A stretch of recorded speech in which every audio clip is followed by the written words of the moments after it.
last World Championships, Ted Ligehty was the king of Schladming. Ted Ligehty has done it. 3 gold medals, a performance not seen in 45 years. But after dominating the Giant Slalom for half a decade, Beaver Marcel has been on a tear this year. Victory is holding up. With 4 World Cup wins in the Giant Slalom compared to Lighety's 1. Today they face off in Beaver Creek. It's the old guard versus the new. The U.S. versus Austria. Ted Shred against Hirscher. It's the 2015 World Championship Giant Slalom.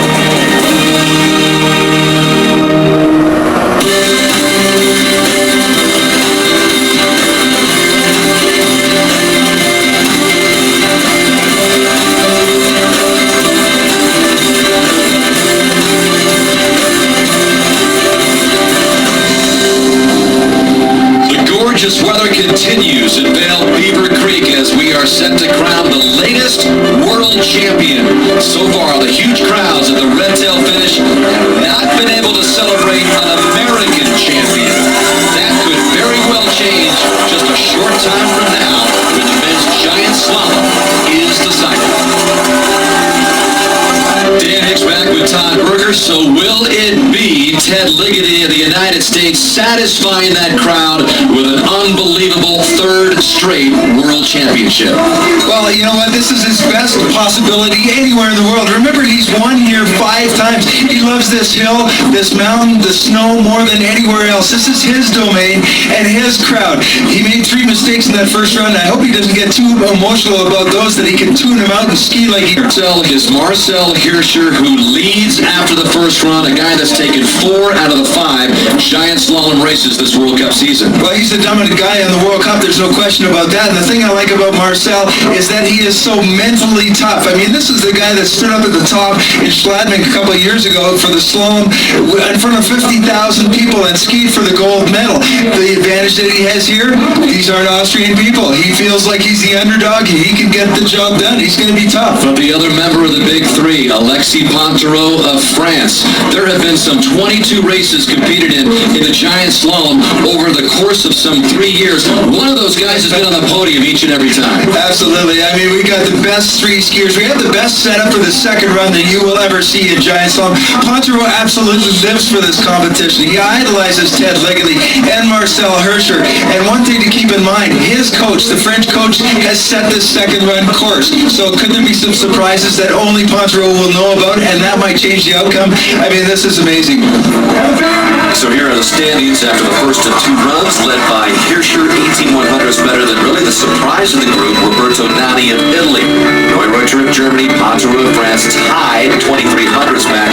Ligehty just 1/100th back leads the contingent of Americans. Before we go to the second runs, let's take a closer look, Todd, now at the first runs again, beginning with Alexis Pontareau, the 23-year-old from France. I like watching Pontareau ski because it reminds me so much of Ted Ligehty. This guy studies Ted Ligehty video, and so if you see a similarity in technique, well, it is for an absolutely special reason. He gets the same edge angles as Ted does, but I think because of his age, because he's only 23 years old, he fires down the course. He doesn't care about taking a risk. A lot of times he'll make a mistake, which he didn't in this first run, but he just knows how to attack. He set himself up perfectly in this second run. Talk about how he admires Ligehty. He actually wears and is sponsored by Shred Goggles, the brand owned by Ted Ligehty. Now a closer look at Marcel Hirscher's first run, the 25-year-old from Austria, right in his prime. Yeah, and I think he came out of the start just as I would have expected it. His game plan here is to be fast but make no mistakes, so he avoided them. He was smart when he had to be, like in this section right over there, rolling over the train. There was features that a lot of the skiers made mistakes on. In fact, we had more than the usual number of skiers at World Championships not finishing up those main contenders. But Hirscher is so mentally tough. And this crowd, like I said, people put that out of their mind. They are cheering for him as far as he is concerned. This isn't Austria, but it may as well be. This guy feels tough and strong and ready to go. Hirscher ready to break the domination of Ted Ligehty in this event. Leaned in with that 1:15.18, and that was the time that would hold up after the end of the first runs. Ted Ligehty then came down after Hirscher few skiers and turned in this first run, which had a couple of flaws in it, which prevented Ted from really kind of doing his kind of racing. Yeah, that's right. Unlike Hirscher, who really stays in the middle of the ski, Ted really uses the entire ski, especially he uses the tail and he bends it. And so when you do that, you create a little bit more risk for yourself. I think Ligehty in the beginning of the season, that was one of the mistakes right there. We went low before the flats and he complained about that. But Ligehty likes to have a lot of training. And over the last couple of weeks, he's able to get some good training in. I think that's really positively affected him. What he has to do is he has to get over those mistakes. The two on the bottom will probably cost him more than the one up at the top. If he can focus only on the positive things, and what I mean by that is thinking back to December when he won this race, he's going to be in terrific shape. The dominant force not only in the Worlds and at the Olympics, but the dominant force here at Beaver Creek. The Goodyear weather report on a sun-splashed day in Vale Beaver Creek. Well, anything other than bluebird conditions, that is what we have been seeing for the most part of this entire World Championship couple of weeks. 45 degrees, perfect conditions, and with that, we head up the hill as the talent crew continues to dish off the excess snow. They've been doing a great job. Let's go up a little further and join Steve Perino. Steve. Well, Dan, I want to take us back to the first run. As you guys recall, the first skier out of the gate blew out. That was Benjamin Reich. The alarm bells went off. The second man out was Alexis Pentereau from France. And the word I heard that went up to him was they had so little time. And this was the case for a lot of the early runners. They couldn't actually explain how to solve the problem. All they said there was problems down below. So that set everyone off on the wrong foot, at least in the early numbers. Well, this second run here is said to be a screamer. And you got to speak to that in Giant Slalom. Speed's 50 miles an hour. Courage is a huge part of it. Any alarm bells that go off, the guys kind of back off. One of the Norwegian coaches of Henrik Kristoffersen said he looked a little bit chicken. So we have to remind ourselves that this was second run faster still than the first run. And the other thing is, Dan, as you pointed out, 45 degrees. This morning it was 20 degrees up here. The lower part of the course, everyone's thinking might break down a little bit. A lot of challenges on this one. Thanks, Steve. Let's take another look down this screamer, the Birds of Prey course, and the GoPro course preview, Todd. Yeah, I agree with you, Steve. A lot of people were backing off the gas pedal as far as I'm concerned. This course is not a giveaway, but unlike the first one, there is no trickery in this one. And I think some of the delays and some of the longer turns, like this one down in the compression after the Golden Eagle, that red gate, boy, that is a leg burner because it's a long turn. You got to stand in that outside ski. And then the course setter has routed the skiers around some of the better features on skiers right of this run. So I think they're just to be there, but the tricks of the first run, especially over those rollers, are not going to be so evident. Here's another one where it's long delay, hard on that right ski. I mean, this is going to test the best in the world, and luckily we got the best in the world all stacked up right at the end of this run. One of the most revered, respected, challenging courses in all the world, the Birds of Prey. There's a look at the men's GS, brought to you by Everbank Stats. Better than 10,000 feet at the start, and the plunge down close to a mile. As we are getting close to the first racer coming down, countdown clock presented by Longines. This will be Kalle Lind of Sweden to get things started. Top 30 from the morning run in reverse order. So Marcel Hirscher goes 30th. Ted Ligehty will be the 26th racer down the hill for the United States. So Lind of Sweden to get things going, 24 years old. First World Championships. And again, there will be lots of information making its way up the hill after these first few racers go down, Todd. Dan, a lot of people wonder why the guys stand in the shade behind the start. Well, they want to keep their boots cold, keep the plastic hard and stiff like it's supposed to be. If he gets too soft, you don't get the transfer of that power from your shin into the edge, and that is extremely important in Giant Slalom. So here we go. 3-2. The first of the second runs to decide the men's GS. Listen, I know it's in the 40s out here. That's warm for ski racing, but this snow is so compact. It is so tight that really I don't see this course breaking down. You might see some tracks later on after 10, 15, 20 skiers have gone down, but I don't think you're going to get down to the soft stuff. There's something like ruts. So to give you an idea of the time differentials, Lind, the first skier down, is 3 seconds slower than Hirscher. And again, you look at those top 5, the final 5 racers in the split 30, they're separated by 2 tenths. 3 through 5, Todd, separated by 1/100. So as we get down to the real contenders later on, it is going to really be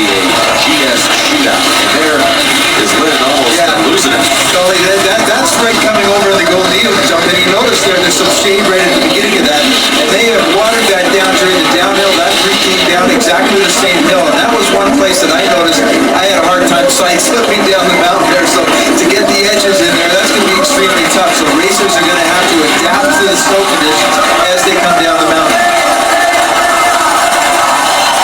There's another blind turn there, and Cullinan and caught him. See, that is one of the only tricks I think on this course, but the speed isn't so high there in this second run, so I didn't think that would be a big deal.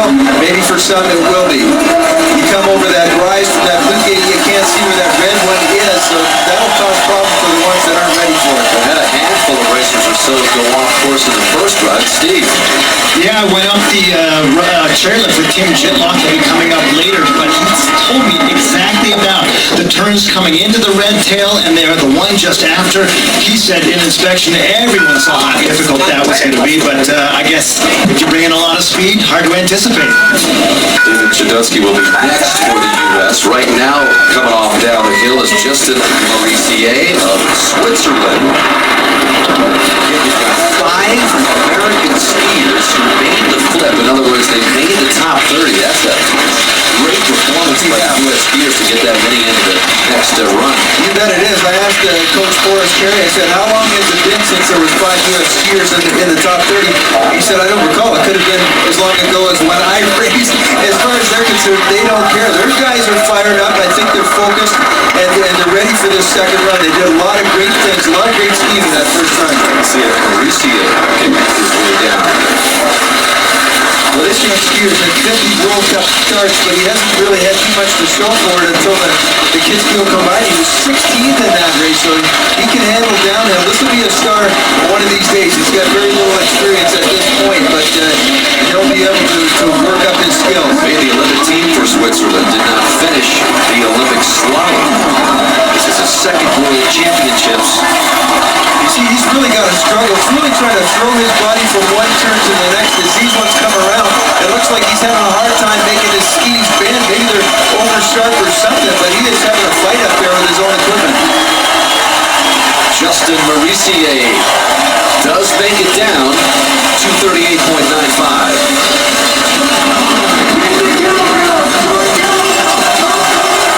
So once again, there are the contenders that will go near the end. But look at all those Americans. Ted Ligehty, of course, is right in the medal chase. Tim Jitlock is in the medal chase, just more than a half second back. And then you got Tommy Ford, Brennan Ruby, and David Chudowski all making the top 30. And here is Chudowski from Crested Butte, attended Dartmouth College, won the NCAA slalom his freshman year.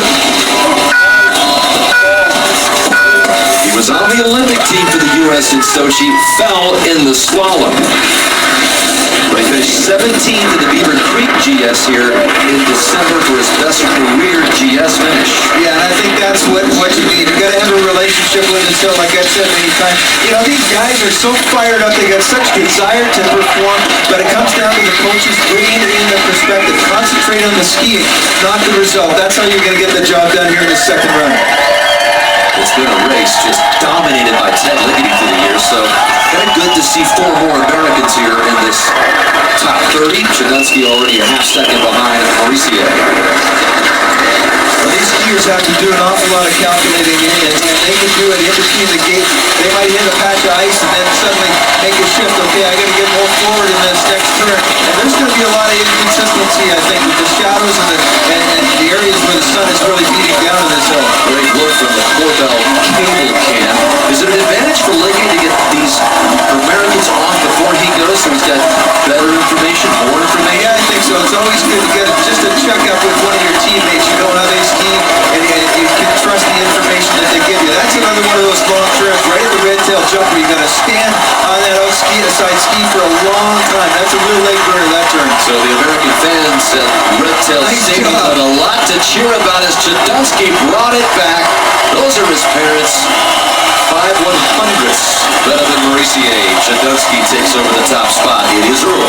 Yeah, it is early, but did you notice it took him a little while to get his comfort point, to ski his way into this course, and the further down here, the trickier this hill got, the better he seemed to ski. Shadunsky really has things in his grasp. He skied so well this season, great results also in slalom, and I think he'll be very happy with that second run. They have the Team Shadunsky t-shirts on up top now as you hear the American fans cheer, and you being from Canada, Todd, and the Canadians excited about a couple here that go back-to-back. Phil Brown to start things off. Well, I've had more discussions with the Canadians down here about that parallel slalom the other night, the dual slalom. Canadians were an underdog, only ranked 10th. They ended up with a silver medal based on some great skiing by two of the girls and by Phil Brown as well. They're on such a high right now. There's no problem getting them motivated. Phil had a career best finish in the World Cup GS 21st. Yeah, you know, I also season's a first here. He had a first podium in the Europa Cup, and then the next day the victory in the Europa Cup. That was back in January. This guy is a great free skier as well. Feels really strong, got a good sense of terrain, and this hill has got a lot of terrain, that's for sure. Good run going here.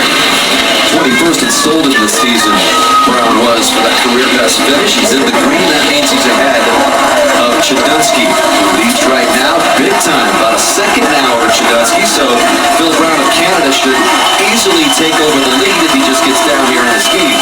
Well, he spent a long time in inspection on the way down. He's taking care of all the little details that are going to make a great result for him. He's had a good second run. Phil Brown, about a second better than Shadunsky. And he knows he had a good run, excited about it. So are the Canadian fans gathered at Red Tail Stadium, a capacity of 3,500, waiting to decide the men's GS. Just getting started here live from Vail, Beaver Creek. While we were away, another Canadian went down the hill, and Trevor Philp took over the lead over Phil Brown. So you've got two Canadians on top of the podium right now. In addition, Giovanni Bersanti of Italy also went. He's in the third position, so Shadunsky of the United States has been bumped to the fourth spot. This is Elias Zurbriggen of Switzerland, son of the great Hermann Zurbriggen, who competed here in the first of the three worlds at Vail Valley. Beaver Creek won the Super G silver and the Giant Slalom bronze. Yeah, way back in 1989. You know, this is more of a race, Dan. This is a ski festival second to none. These crowds have been absolutely amazing. Huge pride for the U.S. team, the home team, but also great recognition and appreciation for some of the best skiing that I've seen all season long. A lot of it's due to these conditions here. Spectacular. Zurbriggen having a pretty good run here has boosted the lead to better than a half second. You know, Hermann Zurbriggen, in his time, he was probably the first guy to start his turns early, and everybody followed the lead after that, like Mark Giardelli. He got on that outside ski so strong right at the beginning of the turn, got a lot of the turn done, and basically that's the way you get things done now in modern day skiing. But he's lost that time, now working on a 2/10 deficit to Trevor Phil Brown of Canada in second. Well, the top part of this course definitely is the easier up this hill. Right over the start, those turns in the sunshine, but once you get into the Golden Eagle, I mean, that's a different story. There's more terrain down here, there's longer changes of rhythm and direction, so it is a much more difficult course towards the bottom. Of course, World Championships for Elias Zurbriggen, finished 13th earlier in the World Cup season for his career best. As you look at Brennan Ruby, Tommy Ford will follow him. You've got back-to-back Americans coming up. Again, 5 American skiers in this top 30 in the second run to decide the men's GS. So Tommy Ford and Brennan Ruby coming up in the 9th and 10th spots. As that brings us to skier number 8, Christoph Fizzle of the Czech Republic. You know, a lot of the best skiers Dan, break things down. The concept of winning every turn, and not just the whole run. I mean, they are so fast with their analysis, like I said, the calculations as they ski, they can adapt and make changes along the way, which they're really going to have to do in the second run. It's totally different than the first time down. Brazil, a 3-time this World Championships. His best result, 8th in the slalom 4 years ago. 2 cents back. That little fall away right in there, that's where Benjamin Reich and so many others had a hard time in the first run. That was much easier there to maintain control of that turn and also carry the speed across the flat. That was one of the spots that Ted Ligehty lost some time in the first run. And that's coming through the compression here. This is the hairier section of the downhill course. And this is where I really think those changes in the rhythm are really going to test a lot of skiers. You've got to be in the right spot of the ski and the right direction on the course to carry speed here. Well, if Frizzle finishes here, Canada is going to remain on top. Yeah, he really slowed down just on that little flat there. That was red tail jump. That's another hard turn. Frizzle of the Czech Republic, 3rd behind the 2 Canadians.